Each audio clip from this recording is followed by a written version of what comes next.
शिक्षक, माध्यमिक शाळेचे मुख्याध्यापक आणि आजच्या कार्यक्रमाचे सत्कार मूर्ती सन्माननीय योगेश पाटील सर यांच्या सेवापूर्ती सोहळ्यानिमित्त या ठिकाणी उपस्थित सर्व आपतेष्ट मनपा शाळा क्रमांक 70चे मुख्याध्यापक चौधरी सर तसेच सर्व सहकारी शिक्षक बंधू भगिनींनो आणि विद्यार्थी मित्रांनो, खरं तर आता कार्यक्रम सुरू असताना आज बरेच प्रतिष्ठित पाहुणे लोकप्रतिनिधी या ठिकाणी येऊन गेले आणि हा दीर्घ असा कार्यक्रम या ठिकाणी सुरू आहे. सर्वांचं प्रेम पाटील सरांवरती या ठिकाणी दिसून आलं. त्या सर्व सन्माननीय आमदार सीमाताई हिरे, त्याचबरोबर नगरसेविका शिवरेताई, बंधुरेताई यांचं मी या ठिकाणी आपल्या शाळेच्या वतीने मी आभार मानतो. आणि आपल्या या ठिकाणी सूत्रसंचालन करत असताना सन्माननीय खांडबाले सरांनी माझ्यावर शेवटी 2 जबाबदाऱ्या दिल्या. त्यांनी खरं तर मला आभाराचा कार्यक्रम करायला लावला, पण नंतर त्यांच्या मनात काय आलं त्यांनी मनोगत व्यक्त करायला लावलं.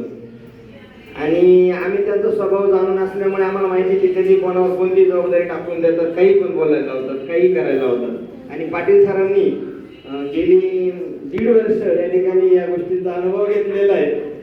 आणि या कोपऱ्यात एक ऑफिस, त्या कोपऱ्यात एक ऑफिस, आणि इकडून खांडबाले सरांनी काही सुचवावं आणि पाटील सरांना ते करावंच लागत होतं. याचं कारणही तसं होतं, खांडबाले सरांनी नेहमीच आपल्या जिजामाता शाळेच्या विकासासाठी म्हणा किंवा या शाळेच्या नावलौकिकासाठी आणि विद्यार्थ्यांच्या प्रगतीच्या दृष्टीने विविध उपक्रमांचा नेहमीच त्यांनी या ठिकाणी आग्रह धरला आणि पाटील सरांनी ते केलं. आणि मुख्याध्यापक म्हणून काम करताना आम्ही पाटील सरांना जवळून बघितलं. एक टेक्नोसेविक मुख्याध्यापक कसा असावा याचं एक चांगलं उदाहरण या नाशिक शहरामध्ये जर ते कोणी असेल तर ते आमचे योगेश पाटील सर. टेक्नोसेविक मुख्याध्यापक मिळणं प्रत्येक शाळेच्या नशिबात नसतं. आणि तीच खूप महत्वाची गोष्ट या तुमच्या माध्यमिक शाळेसाठी घडली. आणि आजच्या या तंत्रज्ञानाच्या युगामध्ये शासनाकडून येणाऱ्या तुमच्यासाठीच्या विविध योजना असतील, विविध उपक्रम असतील, या सर्वांचं योग्य रीतीने काम करणं किती कठीण आहे किंवा कार्यावरची कसरत आहे हे या ठिकाणी 2 मुख्याध्यापक उपस्थित आहेत, त्यांना ही माहिती. आणि हे काम करत असताना योगेश पाटील सरांनी कधीही कुचराई केली नाही हे आम्ही आमच्या डोळ्याने बघितलं आणि अनुभवलं. या माणसाच्या हातात नेहमी मोबाईलवर ऑनलाईन माहिती कशी फिलअप होईल आणि आपलं शाळेची माहिती संपूर्ण नाशिक शहरामध्ये प्रथम कशी जाईल यासाठी ते प्रयत्नशील राहिले. आजही त्यांचं नाव माध्यमिक विभागामध्ये आवर्जून घेतलं जातं की चांगलं काम करणारे एक व्यक्तिमत्व म्हणून. आणि आम्हालाही खरंच हेवा वाटतो सर, आमची सर्व्हिस अजून बरीच बाकी, तुमच्यासारखा सेवापूर्ती होणारा तरुण तडफदार मुख्याध्यापक आम्हाला लाजवेल अशी आजची परिस्थिती. कारण आम्हाला अजून 10-12 वर्ष सर्व्हिस करायची आहे आणि आम्ही तर आता स्वतःला थकल्यासारखं फील करायला लागलो. पण जेव्हा तुम्ही आठवतात, तुम्ही दिसतात, आमच्यामध्ये उत्साह जागा होतो. हे सर गुणवान आहे, गुणवान. हे तुम्ही विद्यार्थी मित्रांनी अनुभवलं. MSc BEd झालेला माणूस त्यांनी त्यांच्या बोलण्यातून सांगितलं, मी माझ्या संपूर्ण 25 वर्षाच्या सेवेमध्ये विद्यार्थ्यांना गणित विषय कसा चांगल्या पद्धतीने समजून देता येईल यासाठी प्रयत्न केला. विद्यार्थी मित्रांनो, मी पण तुमच्यासारखा विद्यार्थी दशेमध्ये होतो.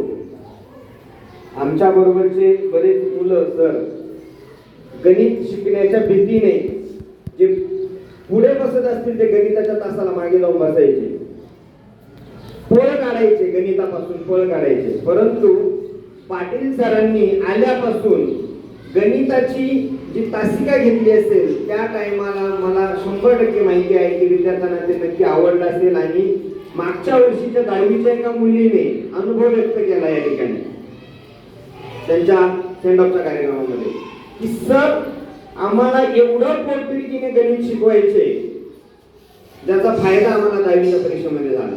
आता अर्थात काही मुलं असतात त्यांना किती चांगलं शिकवलं तरी आवडत नाही, त्यांना वेगळंच काहीतरी आवडत असतं, तो भाग वेगळा. परंतु सरांनी त्यांच्या सेवेमध्ये हाडाचा शिक्षक म्हणून नेहमी काम केलं.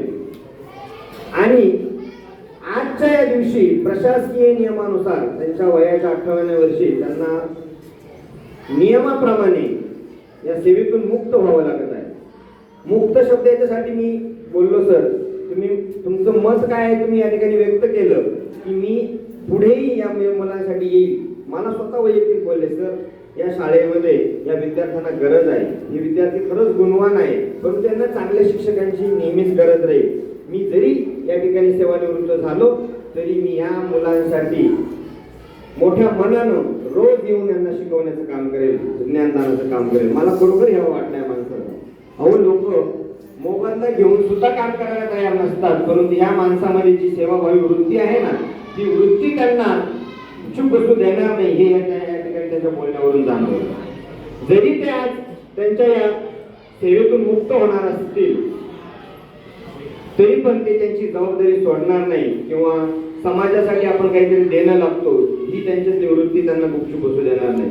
पण खरोखर सर, मी तर म्हणेन तुम्ही आतापर्यंत खूप जबाबदाऱ्या सांभाळल्या शाळेच्या, आज तुम्ही खरोखर मुक्त झाला. आज ही आमची माध्यमिकची शाळा तुमच्यासारखा एक चांगला पक्ष या शाळेत निवडून जाणार आहे आणि आमचा पिंजरा खाली राहणार आहे. ऊर्जा आएगा एक दिन पंछी रहेगा पिंजरा खाली.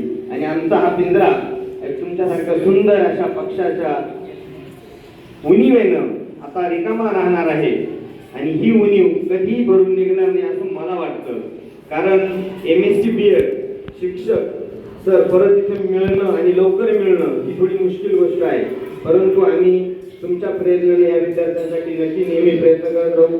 तुमच्याबद्दल खूप काही बोलावं असं वाटतं. तुमच्याकडे असलेला संयम, तुमच्याकडे असलेला चाणक्यपणा, तुमच्याकडची ऊर्जा, तुमचं स्वतःचं आरोग्य सांभाळून हे सर्व काही करणं, तुमच्याकडे असलेलं अष्टपैलू गुणधर्म, तुमच्याकडे असणारी स्वतःच्या शरीराप्रती, स्वतःच्या सौंदर्याप्रती असलेली सजगता, ही गोष्ट खरोखर शिकण्याजोगी असते. एखाद्या माणसाकडे जे चांगले गुण असतात ना ते आपण नेहमी घेतले पाहिजे. आणि मगाशी आमचे मित्र सुरेश सरांनी सांगितलं, हा माणूस एक उत्कृष्ट आणि पट्टीचा पोहणार आहे आणि हे त्यांनी आम्हाला व्हिडिओ दाखवले. की व्हिडिओ बघितल्यावर आम्ही पण मी चकित झालो सर, तुम्ही मला ते व्हिडिओ दाखवले. एका मोठ्या धरणामध्ये किती तासन तास ते म्हणजे मी पोहू शकतो, तासन तास. आणि मग मला वाटलं की आपण तरुण आहे की हे तरुण आहे तेच मला कळालं. मी कन्फ्युज झालो थोडा वेळ सर, मी कन्फ्युज झालो. हे आमचे खांडवाले सर आमच्यापेक्षा म्हातारे, आम्हाला वाटतात त्यांनाही वाटतात, परंतु या माणसाकडून आम्ही शिकत गेलो आणि यापुढे सर तुमचं आम्ही काही गोष्टींमध्ये चांगल्या गुणांचं नक्की अनुकरण करू. तुम्ही तुमच्या या 25 वर्षाच्या प्रदीर्घ सेवेमध्ये समाजाचं देणं म्हणून विद्यार्थ्यांसाठी खूप चांगलं काम केलं. शाळेचे नावलौकिक तुम्ही जिथं गेला तिथं नावलौकिक वाढवला, माध्यमिक शाळा टिकवल्या.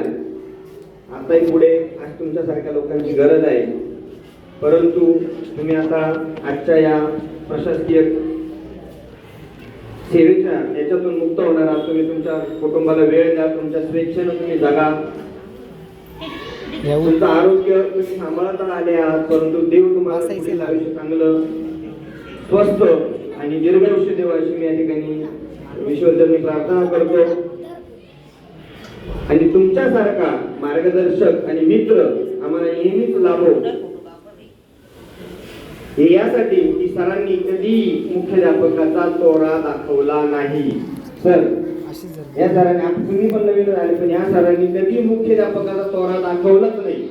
आम्हाला आमच्या मोठ्या भावासारखे वाटले, मित्रासारखे वाटले. त्याचं कारण आहे, नोकरी करत असताना बरेच संकट येत असतात, बरेच संकट येत असतात. अशा वेळेस गायन कविता आहे, दुःख अडवायला उंबऱ्यासारखा, दुःख अडवायला उंबऱ्यासारखा, मित्र वनव्यामध्ये गारव्यासारखा. खरोखर या माणसाने यांच्या शाळेमध्ये जेव्हा जेव्हा असं काही महत्वाचं क्लिष्ट काम येईल त्या कामाच्या वेळी यांनी खंबीर भूमिका घेतली, मोठ्या भावाची भूमिका घेतली, मार्गदर्शकाची भूमिका घेतली, मुख्याध्यापकाची भूमिका घेतली, परंतु मित्र म्हणून सगळ्यांना सावरण्याची भूमिका घेतली. सर तुमचं पुढील आयुष्य खरोखर एकदम आनंददायी जावं एवढंच मी या ठिकाणी बोलतो. आणि या ठिकाणी उपस्थित झालेले या आमच्या हिंदी शाळेचे सन्माननीय मुख्याध्यापक चौधरी सर, त्याचबरोबर आमच्या माध्यमिक शाळेतील शुक्ला मॅडम, सूर्यवंशी सर, शाळा क्रमांक 27 हिंदी शाळेतील सर्व माझे सहकारी बंधू भगिनी, विजय पाटील सर असतील आणि आजच्या कार्यक्रमाचं चांगलं सूत्रसंचालन करणारे आमचे खंडवाले सर यांचे मी या ठिकाणी आभार मानतो. आणि या आजच्या कार्यक्रमाला असं चांगलं रूप देणारे सगळे विद्यार्थी मित्र ज्यांच्यामुळे या कार्यक्रमाची शोभा वाढली यांचेही मी आभार मानतो. आणि आवर्जून सांगेल तर तुमचे व्याही असतील, तुमचे लेक जावई असतील, तुमचे साडू असतील किंवा संपूर्ण मित्रपरिवार असेल किंवा बाहेरून आले तुमचे ते पाखले साहेब वगैरे असतील जे तुमच्या प्रेमापोटी दुरून आले, खरं तर मी साहेब आपली थोडीफार दिलगिरी व्यक्त करेल की कार्यक्रम हा थोडा लवकर सुरू झालेला असल्या कारणाने आम्हाला कार्यक्रमाचे थोडंसं फास्ट या ठिकाणी घ्यावा लागला. त्याबद्दल मी तुमची दिलगिरी व्यक्त करतो आणि तुम्ही आल्याबद्दल तुमचे आभार मानतो.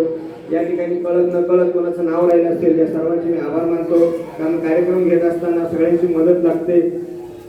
तर आजचा छोटेखानी कार्यक्रम या ठिकाणी आभार प्रदर्शनानंतर सन्माननीय पाहुण्यांच्या वतीने आणि आयोजकांच्या वतीने या ठिकाणी हा कार्यक्रम संपला असं जाहीर करतो. यानंतर वैयक्तिक सत्कार जे आहे या ठिकाणी सत्कार या ठिकाणी होतील. त्यानंतर विद्यार्थी जे आहेत